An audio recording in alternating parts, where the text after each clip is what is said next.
मध्य प्रदेश में बीजेपी ने एक बार फिर मारी बाजी। छत्तीसगढ़ में भी कांग्रेस को खदेड़ फेंका और राजस्थान में भी फहराया जीत का झंडा।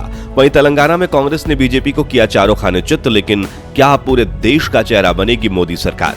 जी हां दोस्तों, मध्य प्रदेश, छत्तीसगढ़, राजस्थान और तेलंगाना में हुए असेंबली इलेक्शंस में पूरे देश की नजर थी, क्योंकि इन चारों राज्यों के विधानसभा चुनाव ये दिखाने वाले थे कि जनता किस राजनीतिक पार्टी पर सबसे ज्यादा भरोसा दिखा रही है और साल 2024 जनरल इलेक्शंस में किस राष्ट्रीय पार्टी के जीतने के चांसेस सबसे ज्यादा है।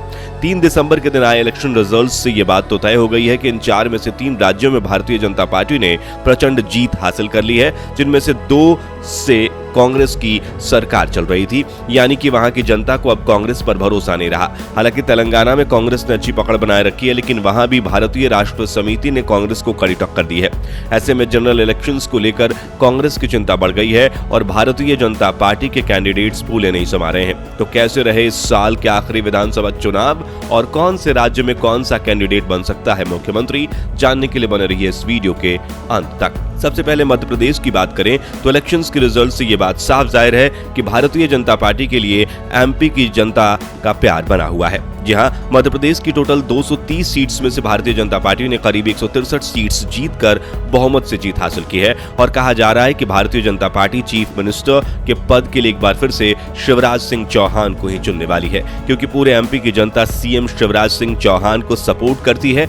शायद इसलिए तो एमपी की करीब 70% जनता ने बीजेपी को वोट दिया है, जबकि 30% जनता कांग्रेस राज चाहती थी, इसलिए उन्होंने 66 सीट्स पर जीत हासिल की है। आपको बता दें कि साल 2003 से 2018 यानी कि 15 साल तक एमपी में बीजेपी की सरकार ही थी, जिसमें से 10 साल तो शिवराज सिंह चौहान ही मुख्यमंत्री के पद पर विराजमान थे। लेकिन फिर 2018 इलेक्शन में कांग्रेस ने 114 और बीजेपी ने 109 सीट्स पर जीत हासिल की थी, जिस वजह से कांग्रेसी मंत्री कमलनाथ ने 2 सालों के लिए एमपी में अपनी सरकार बनाई थी। लेकिन फिर 2020 में उपचुनाव में भारी जीत हासिल करके एक बार फिर शिवराज सिंह चौहान अपने सीएम की गद्दी पर बैठ गए थे और राज्य का आगे का कारोबार भी वही संभालने वाले हैं। हालांकि आपको बता दें कि एमपी में भी बीजेपी की जीत पर नरेंद्र मोदी का बड़ा प्रभाव है, क्योंकि उन्होंने यहां के इलेक्शंस के लिए काफी मेहनत की थी, एमपी में आकर काफी रैलीज निकाली थी और अपनी पार्टी को पूरा सपोर्ट दिया था। दोस्तों, अब बात करें छत्तीसगढ़ की। 2018 में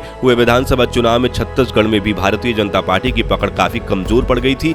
इसी वजह से 15 साल पुरानी बीजेपी सरकार को कांग्रेस ने धूल चटा दी थी और रमन सिंह की कुर्सी पर कांग्रेस पार्टी के नेता भूपेश बाघेल बैठे थे। लेकिन 2023 में बीजेपी सरकार ने धमाकेदार कमबैक किया है और कुल 90 सीट्स में से 54 सीट्स पर जीत हासिल की है, जबकि इंडियन नेशनल कांग्रेस को 35 सीट्स पर जीत मिली है, जो कि 40% से भी कम है।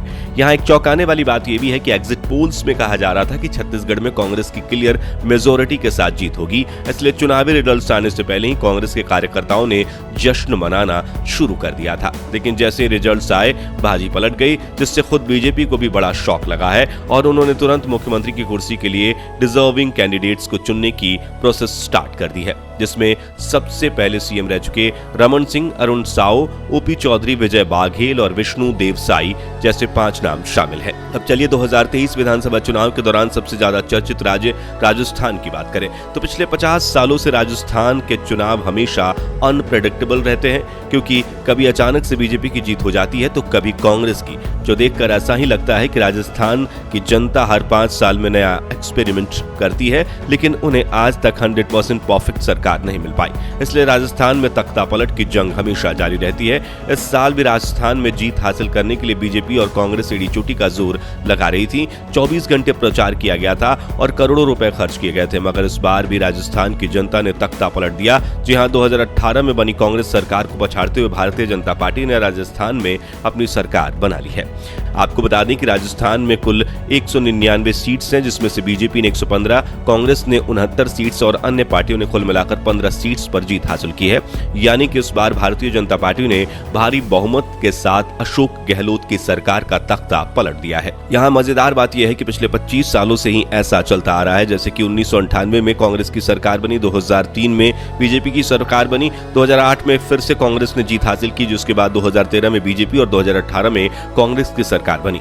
और इस पैटर्न के मुताबिक तो इस साल बीजेपी की सरकार ही बनने वाली थी, क्योंकि एक्सपेरिमेंट करने के लिए राजस्थान की जनता के पास इन 2 मेजर पार्टी के ऑप्शंस ही हैं। क्यों, सही कहा ना।